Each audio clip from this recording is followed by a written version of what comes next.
Hello, it's the 5th of January. Well, no, I'm counting it as the 5th of January because I haven't gone to bed yet.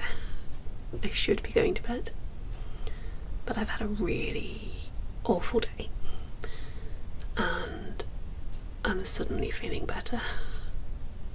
So I'm taking advantage of it and I'm going to do some spinning, especially because this arrived today. This is, I believe, the very last instalment of the Magical Worlds Fibre Club for 2025 and I want to start spinning it.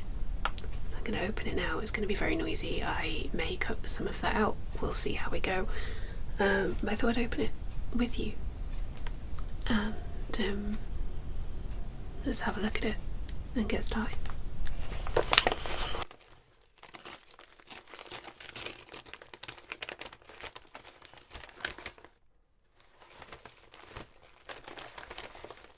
Making sure I don't accidentally show you my address. Oh, there it is.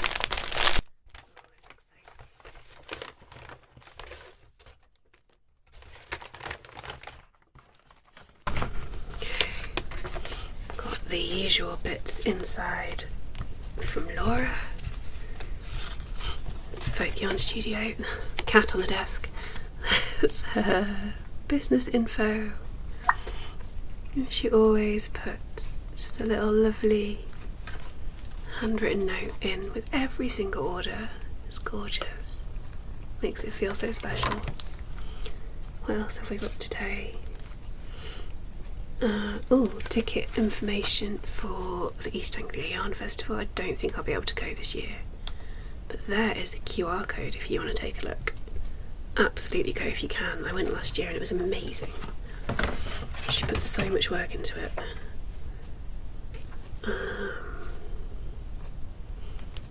And then some information about yarn clubs that she's running this year. Hope that focuses for you.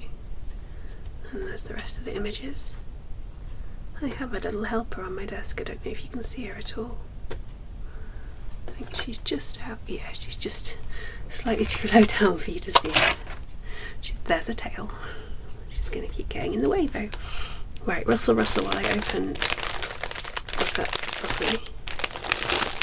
I'm not using my proper mic, I'm just using the one on the webcam. So the sound might not be quite as good as usual. Or might be better, I don't know.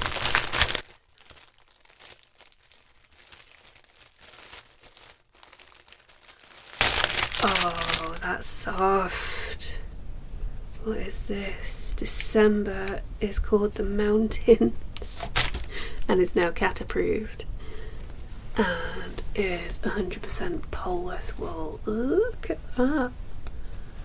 Now I've used Polworth. I think I've spun some blends that have got Polworth in, not very much but a bit, but not 100% on its own, and that's beautiful. It's so soft. Oh, and the colours are lovely to end this on. There's her other logo, and she's where am I can't see what I'm doing there. She also goes by the Lonely Knitter still when she's dying. And then there's the fibre info for you. Okay, I need to check my notes from the last one and find out whether I'm doing a fractal or a stripe. I think it's a stripe, but I can't remember, so I shall have a look at what I did last time. And then I'll set the e-spinner up and change the camera angle and we'll get going. Okie dokie. I'm going to start unfurling this beautiful braid. Look how thick that is. It's amazing. Oh, it feels like this is going to be really bouncy and gorgeous. Which end am I pulling from? Now, I have looked and I am just doing a stripe this time, not a fractal, so that makes things nice and easy. Means I don't need to break the break the fibre up at all. I am literally just going to be spinning one long single at the end. There we go. One long single. Look at that. End to end. And then I'll chain ply it. I'm going to try and go for quite a fine weight yarn this time, relatively speaking anyway, DK or less. Sorry, but I just can't stop touching this. It's gorgeous.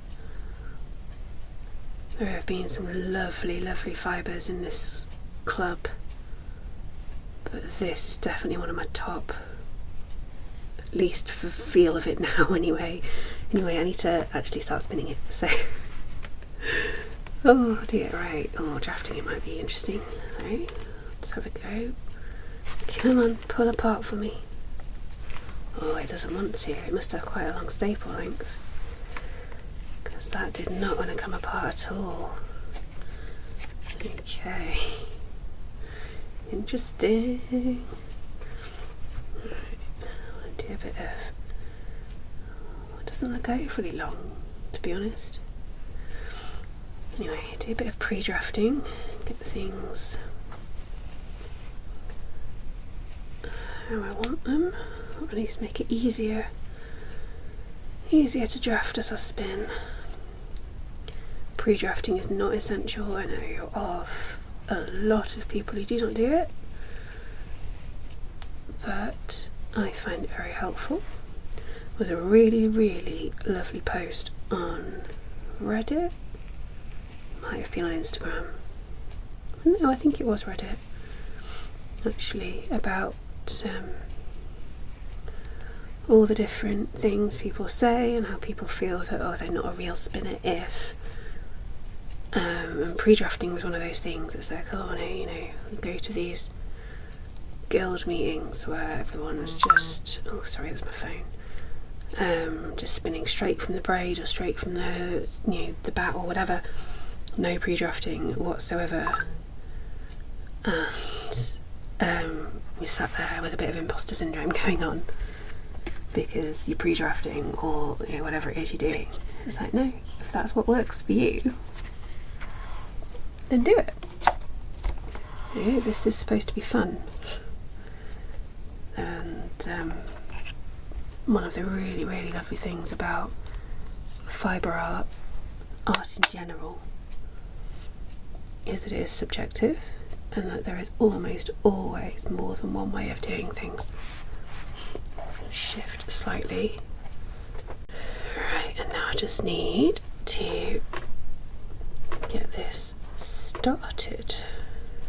Turn it on there, and on there, and that's not really pulling. I need more tension.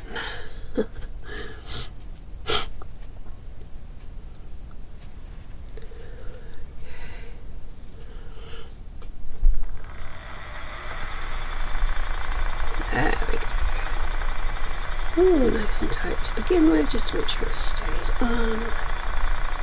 Let's see how we go. Oh no, it's pulling too much now. I know the machine's really loud, by the way, I'm sorry. It's there's only so much I can do. I need to get a headset for when I'm spinning, so I can talk to you without you being able to hear the noise so much. Just have it in the background. That is drafting really nicely. Look at that. Hopefully I'm going to be able to get a really nice consistent spin. Oh, it's really a lovely way to finish the blanket. The very first spin that I did, and a few of the other early ones, have been a little bit dodgy, is maybe a bit harsh, but inconsistent, definitely. I really like that the way I've done the blanket means that you can see the progress of the spinning and how I've improved over the year. Hopefully this will be a really, really good one just to finish it off. A bit thicker there, but that's okay. So anyway, I didn't really finish explaining, did I? This will be a stripe, so I'm doing one single and then I will chain ply it, so that will keep the colour sequence exactly as it is in the braid, which makes things nice and easy. I don't especially enjoy chain plying. It's fine, and I've got a technique now that works for me, which I will of course show you when I get to that stage, but it's not my favourite way of playing. It's just how it is. So yeah, I try and avoid it if I'm honest, but if you want a solid stripe from a braid like this, it's the best way to go about it, I think. Certainly the best way I've found so far anyway.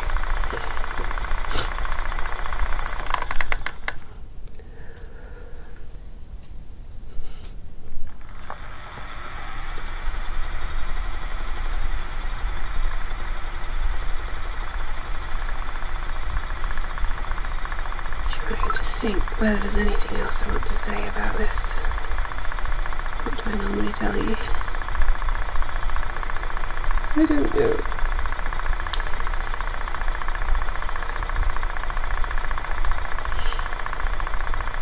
Oh, that's the thing I can say. So obviously this is the last instalment of the Magical Worlds Fibre Club. I may see about finding another one to sign up to, but I may not. I could do without spending some money this year, really. But then I say that every year. As far as spinning diary videos are concerned, didn't do an intro at all for this one, did I? Oh well. Hopefully you know who I am by now. And if you're new and you don't know who I am, then you can go back through my channel. You'll find out soon enough. What was I saying? Yes, as far as spinning diary videos are concerned, I don't have any concrete plans at the moment, but I have got the fibre advent from World of Wool that you may have seen me open during Vlogmas if you were watching those little videos. Haven't decided yet whether I'm going to keep all of that fibre for myself or whether I'm going to spin some of it to sell. I don't know. But either way, oh no, she's making a horrible noise, sorry. Yeah, either way, I may use that as fuel for these videos. There may be quicker ones, I don't know. Just because there's some really interesting blends in there. Not just in terms of colour, but in terms of the different fibres that have been used. So that could be quite interesting. We shall see. Right, now that the machine's making an awful noise, I think I'm going to stop talking. And I'm going to put a little bit of telly on my tablet, maybe just some YouTube videos or something so I don't stay up too ridiculously late. And I I'll keep spinning for a bit and put some pretty music on for you or something. But I'll put timestamps in the description for you, so if you don't want to just sit and watch me spin and listen to music, you can skip ahead to the next bit. I don't know when I'll be back properly, but I will check back in at some point.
Good morning.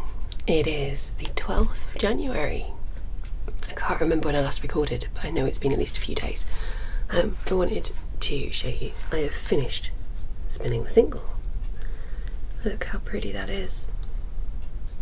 Obviously you can't see all of the colour changes, this is just the last layer on the bobbin, but I'm so pleased with it. It is spun up so beautifully. I think this is going to be a really soft and squishy and bouncy yarn. We will see, of course. So I'm going to pop this back on my machine and I'll get on with playing.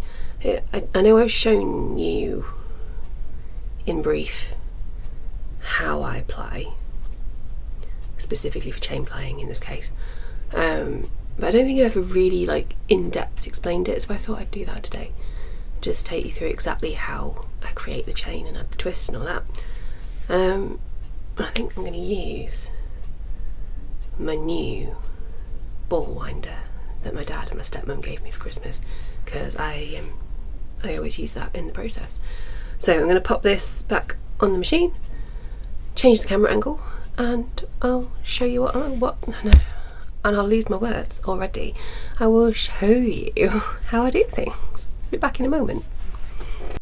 Okay, it has been significantly more than a minute because it took me a while to get this set up. It's the first time I've used it. But hey, it's my posh new ball winder. Nice wooden tabletop one that my dad and my stepmom very kindly got me for Christmas. Okay, so playing. I've got this back on the machine purely to act as a lazy Kate, to be honest.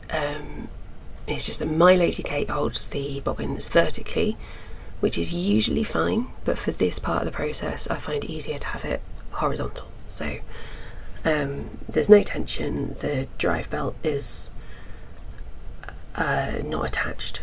It's literally just to hold it in place. So I'm going to start, hang on, let me think about what I'm doing. So I'm making a chain, so I need to start doubling it up. So, right, let me start again.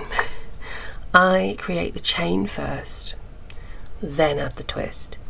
You will see many videos of people creating the chain and adding the twist at the same time, and that's great. If you can get your head around doing that, brilliant, it will save you a lot of time.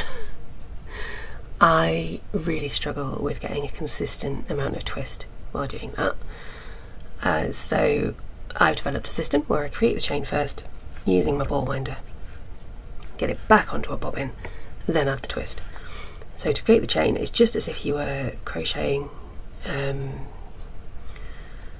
suppose it's not quite, but yeah, it's essentially creating a chain stitch the same way as if you were crocheting, just with your hands. So you double it over so you've got a loop, and then pull through more yarn, and you've got 3 strands here, and you're forming a new loop over here. I'm going to wind this around the hand for a little bit first, just to keep it all tidy, and I'm going to pull more yarn through this loop again, keep winding. I just need a decent length to start off with, and again. Right, this is the tricky bit because I need to hold this all steady so that I can wind it onto the ball winder without it getting all tangled. Right, so gather all that up, that'll do, and then pop it onto my ball winder.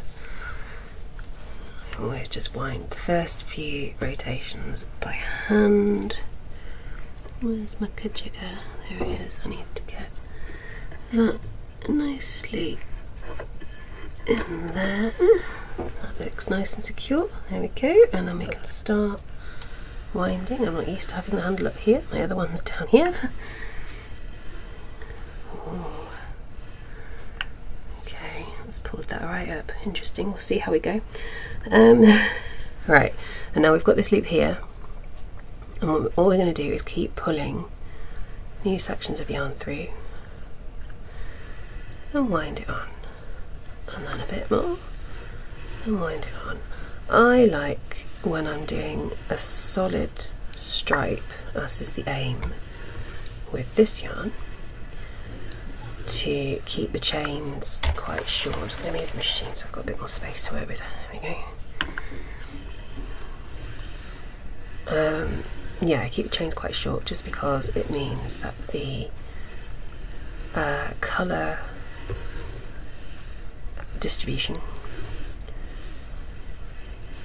is kept more or less as it is. There will be a little bit of overlap when the colour changes, but there shouldn't be too much. Whereas if I make really long chains, which again is something you'll probably see in a lot of other videos that are talking about chain plying, you'll see people making really long chains. Again, that's fine if that's what you want to do, but it will mean that when you get to a colour change in the yarn, you get a really big overlap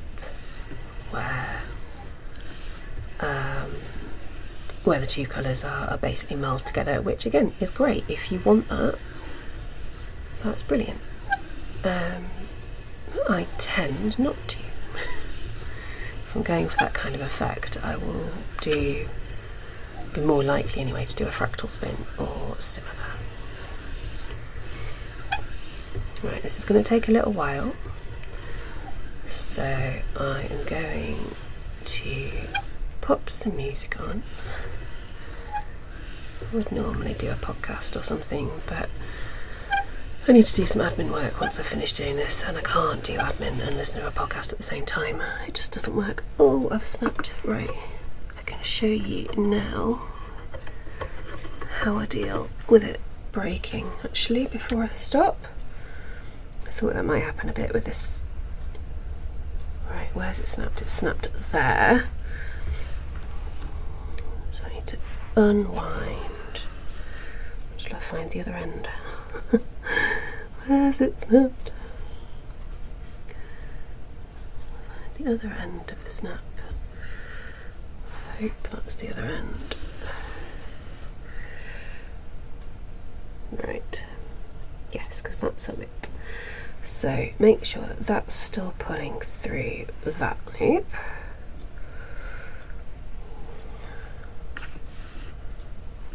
Wind it back on a little bit, and I'm going to just pop a clip through there to hold that loop steady, otherwise it'll disappear into itself.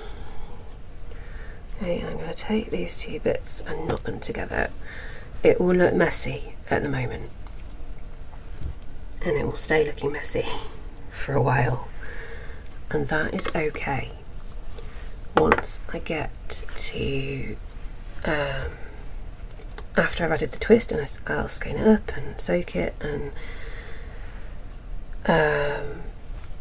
then after doing all of that, I will rewind it and reskein it anyway. And so at that stage I can sort out any messy bits like that. Is that going to go through there? Yes, it is. Lovely. Slightly longer chain there, but that's okay. And I can just start going again, and it should keep the cake. It should keep winding the cake, and I've got the yarn still happily going. I am anticipating a few breaks in this one. It's squeaky. I don't like it being squeaky. Just because I've been a little bit inconsistent. Not insistent. That's really squeaky. That's not nice. A little bit inconsistent with the amount of spin I think that's in this single. So there will be some areas where it is a touch underspun, and so is likely to come apart. We shall see. I'll let you know how I get on when I come back to you.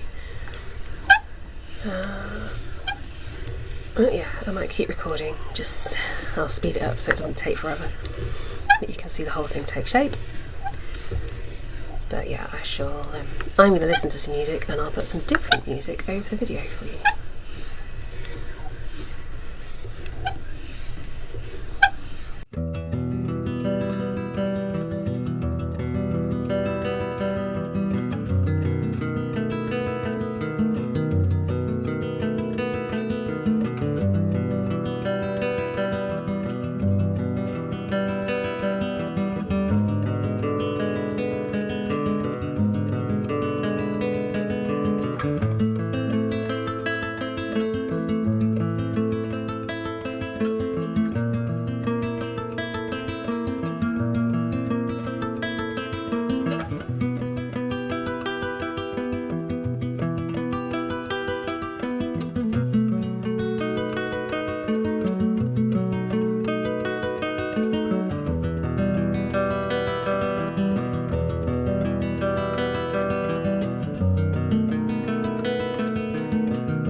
Okay, I now have a beautiful cake of yarn, which is lovely.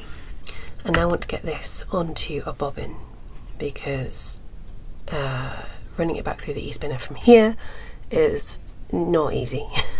And I need it to be easy, so I'm going to transfer it onto a bobbin, which is on my lazy K, and literally just going to wind it on, make sure that's out of the way. And it is a very manual process with extremely high-tech equipment involved. This is a pencil. And I'm literally just going to wind it on. Oh, I hoped it was the other part of the yarn winder that was squeaky, but apparently it's the main bit that I still need to use, so that's annoying. Pointy end through there. Oh, okay, I'm going to take that off here, I think, and see if it's any easier to pull it. This yarn winder, with it being wooden, is a lot heavier than my other one, which makes this process a little trickier. Hadn't really thought through. I might have to change the way I'm doing this actually in a minute, because this is going to do my head in. But yes, this is how I would normally do it. I'm going to have to think something else up, I think, in a minute. And we'll see how far I get. But yeah, I'm literally just going to wind it all onto this bobbin,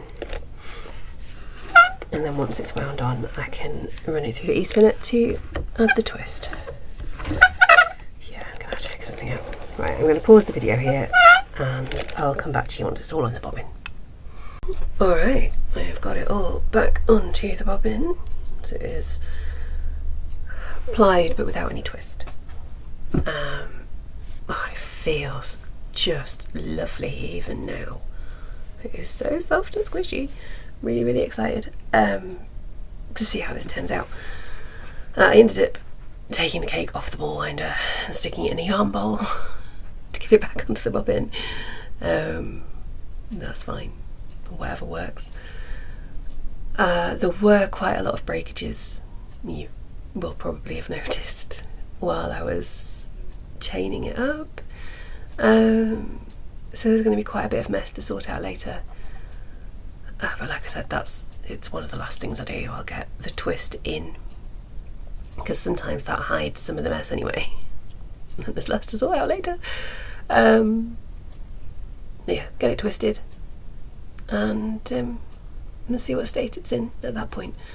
I really, really need to get on with the rest of the work I've got to do today. This has taken far, far longer than I thought it would. So I'm going to have to leave it for now. Cat wants to come in and say hello as well. And yeah, I'll come back to it later or tomorrow and show you the next step then. Hello, hello. It is still the 12th of January. Did I say that it's Monday? I can't remember. It is much, much later. I'm not going to tell you how late it is, but I will say I should be going to bed. And instead I'm going to add the twist to this because I want to get it done. I love it, I've really enjoyed spinning it, but I'm now reaching that point where it's so close to being finished that I want to have it done. So here we go. Hopefully the machine will be quiet enough today that you can hear me talking.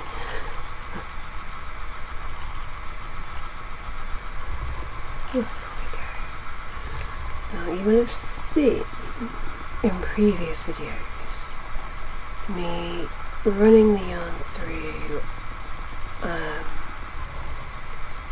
running it through the machine once, adding the twist once, just to add a small amount. Does that make sense? Hopefully you remember what I mean from previous videos. I'll run it through really, really quickly, just to start adding the twist in a really consistent manner, and then I'll check it, and I'll probably have to pass it through at least once more, sometimes twice more. And that's fine, it's a system that really, really works for me. But recently I've been trying again, actually monitoring the amount of twist as the yarn goes through. The last spin that I did like that worked perfectly. So I'm trying again today. See, I'm just letting the twist build up until it feels right, basically. Maybe one day I'll do a more in-depth video and explain what it is I'm trying to feel for. But basically, yeah, it's just until it feels right, and then I'll let it go.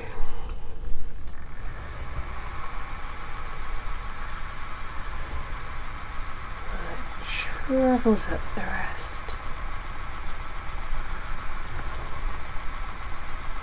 and hopefully when I've finished and I come to test it, that will be all the twist it needs. If not, then I can run it through again and add a little bit more, or if I've added too much, I can run it through and take a little bit off. It's not a problem. Just thought I'd try. See if I can get back to getting the right amount of twist on the first go through. It means that this pass takes longer, but if I get it right to begin with, it saves time overall, and it means I'm not having to do the same process over and over again, which is nice. So, we'll see. Here comes Neris. She's heard me talking. She doesn't really like being up here when I'm spinning though. She doesn't like wishing. Well, there's one of the messy bits that I mentioned earlier. Just coming through now, so I'm going to hold things out of the way as much as possible. Plenty of twist there. You see some of it just gets incorporated into the rest of the yarn. I mean, that bit's a little bit thicker, but other than that it should be okay. I will probably need to cut some of that out, which will mean literally cutting the yarn and then rejoining it. I don't mind, because this is for personal use, I don't mind if there's the odd joining knot in the skein. It's not a big deal. Obviously when I'm selling, I do try and minimise that as much as possible. It's one of the reasons that I don't chain-ply very often if I'm spinning to sell, because issues like that are much less likely to happen, in my experience anyway, with other methods of plying. But yeah, with this being for personal use, it doesn't really matter. I'd rather not have too many messy bits that I need to cut out, because I obviously lose a bit of yarn every time I do that. Never mind. This is going to turn out a little bit thicker than I was expecting it to as well. No, not expecting it to, than I was hoping it would. I was intending. But we'll see what we get in the end. Again, if I was spinning to sell, I'd be a little bit more careful about being consistent, and sort of be more deliberately aiming for a more specific weight. You know, I'd be actively aiming for a DK yarn or a fingering weight or whatever. But when it's just for me, unless I have got a specific project in mind, unless I have a specific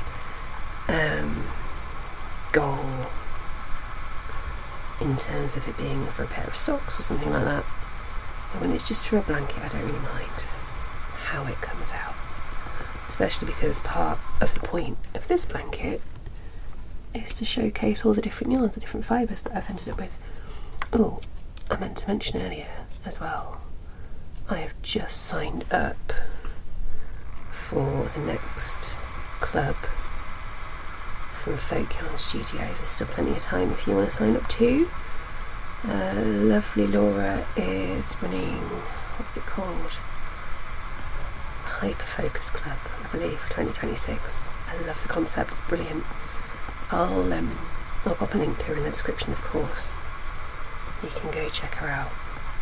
There's options for yarn and an option for fibre, which is what I've gone for. And I think, again, I shall intend to make a blanket. I probably won't do the same kind of blanket as I have with this one. I'll mix it up, choose a different way of doing it.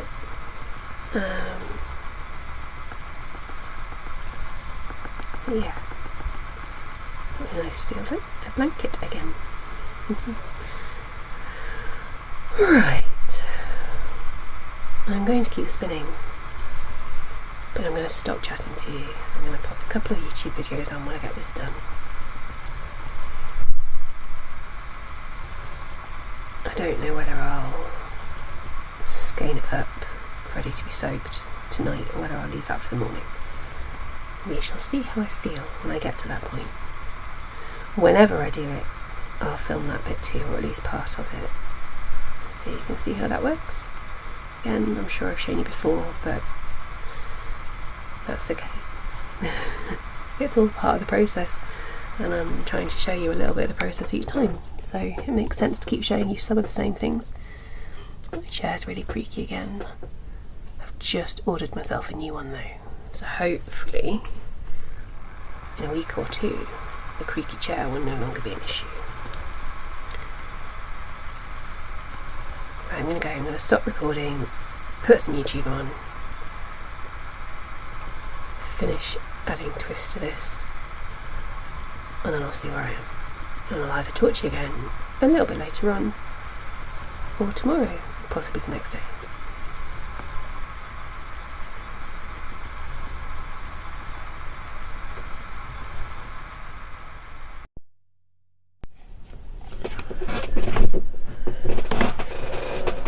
Hello again. It is now Tuesday morning. I didn't manage to finish playing last night, but I have just finished now, and so it's time to check the twist. I'm using my ball winder again for this. I'm using my old one because that's the one, my lovely new one, needs a good oiling up before I use it again because it was squeaking really badly. The entire time I was using it. This one squeaks a bit, but it's not quite so bad. Right, I'm just going to wind up one and then to check whether I've got the right amount of twist. Can you see this on the camera? No. There you go. I literally let it basically just let it hang and see how much it twists back on itself. This is twisting back quite a bit, but it is at least in the right direction, so I know that is over applied rather than under at this point in the I tend to go for slightly over applied, so it's so far so good. Do check it several points throughout the skein though. Oh, let's come off the thing. Because that twist can obviously vary throughout.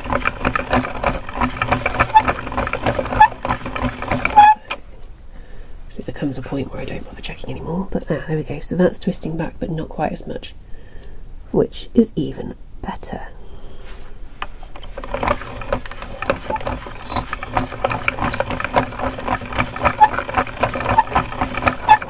Keep checking it, and I'm just going to repeat that process all the way through basically, and we'll see how we go. I'm hoping I'm alright. Well, that's twisting back quite a bit. That might be a little bit too far gone, but it feels okay. It doesn't feel ropey or anything. So we'll see. We'll see how it goes. I'm not going to film this whole bit for you because, well, this is really loud, so but yeah, I'll check back in when I've finished.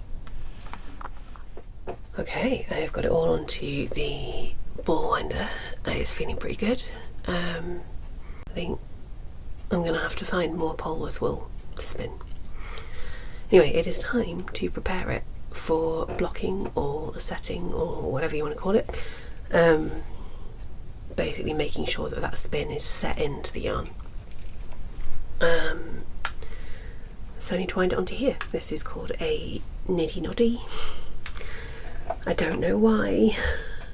I think it's a ridiculous name. I'm sure there's a very good reason, historically speaking, but I don't know what it is, and it makes me laugh every time.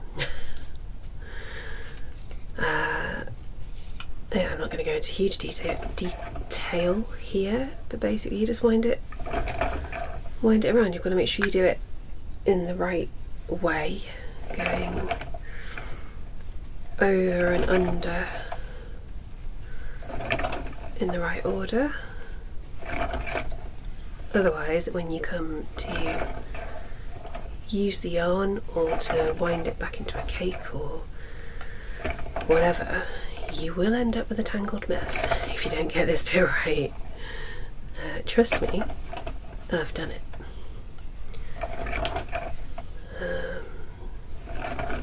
Yeah, this is a really lovely, calm part of the process. To be honest, I find most of the process of spinning really calming anyway. I have been known when I've been very, very tired to fall asleep while spinning. Only like a little bit, you know, just when you nod off and catch yourself. I've had it happen a few times. That is how relaxed I get.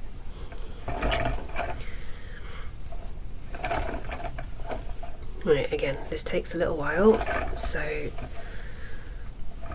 I'll record the rest of it for you, but I'll speed it up, put some music on or something, and I'll come talk to you again when I've finished.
There we go, fully wound onto here, inspected by the cat.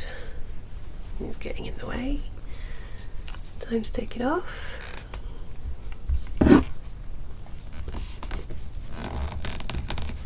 It's always a bit of a struggle, but it's doable. Oh, there we go. Put out the way. And we have a skein of yarn ready to be blocked. This is so soft and squishy. Really smooth, actually. I am loving this. Oh, but it feels gorgeous. So happy with it. Right, I shall be back in a couple of days' time, probably, once this has had a chance to dry off again. I've just finished winding up this, and I completely forgot to record any of the process, and it's really late and I can't be bothered to set my camera up properly, so I'm just recording this on my phone. But I just wanted to show you what it looks like as a cake. Once again, because I'm ready to use this, I'm not going to put it back into the skein, but you should have seen that in the last clip, so obviously that was pre-washed, but still, this yarn feels incredible. As a reminder, the fibre is 100% Polworth wool, making that worse rather than better. I'd leave it alone. 100% Polworth wool. I forgot to measure the yardage while I was winding it up, but there's over 100 grams and it's roughly a DK weight, so I've got probably 260 yards-ish. It is silky smooth. It is so light and fluffy and bouncy. Honestly, this feels like it's going to be an absolute dream to crochet with. I will report back when I've done that in another video. Like I said before, I'm going to do a full blanket reveal video. I'll go through all the fibres, all the yarns that are in it once I've finished it. That will be at some point in the future.